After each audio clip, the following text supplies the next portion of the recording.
অন্যের দালালি করবেন, সেটাও কোনোভাবে মেনে নেওয়া হবে না।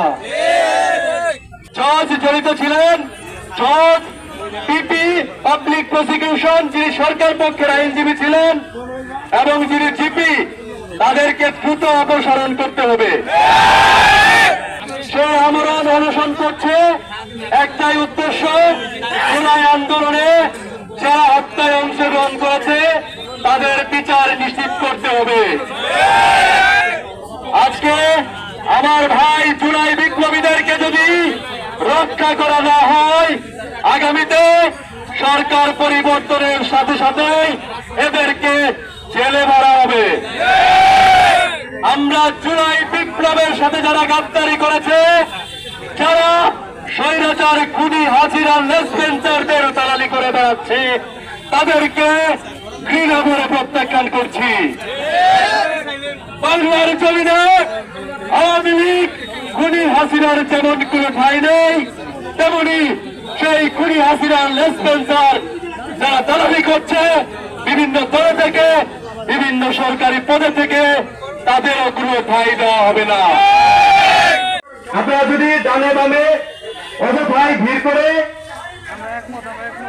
যারা আসছেন, এখানে কোনো ধরনের কার্যক্রম নাই।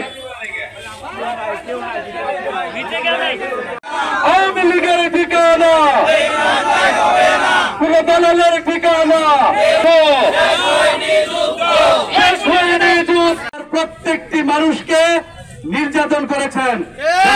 আইন পেতে তার কাছে সাহসের সঞ্চার করছে যে জুলাই শেষ বিন্দু পর্যন্ত রক্ষা করে যাব।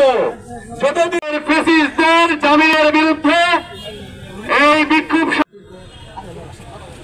এক সত্যিও মাস্টার, যে নিয়ে আমার শিক্ষাগুরু ফুকন মাস্টার, সে আমার আত্মীয়, এবং কি আমি নস্কাবন্দি মুজাদ্দিদি তরিকার একজন গোলাম হিসাবে থাকি, তাহলে ওই আমার ধর্মীয় বাবা আমি মনে করি। সেটা প্রশ্ন না, প্রশ্ন হলো আপনি কয়টা আসামির এইভাবে অব্যাহতির জন্য রিকোয়েস্ট করছেন? সে স্কুলের মাস্টার, আওয়ামী লীগের আমলেও কিছু আওয়ামী লীগ আছে, নির্যাতিত আওয়ামী লীগ, বুঝেন?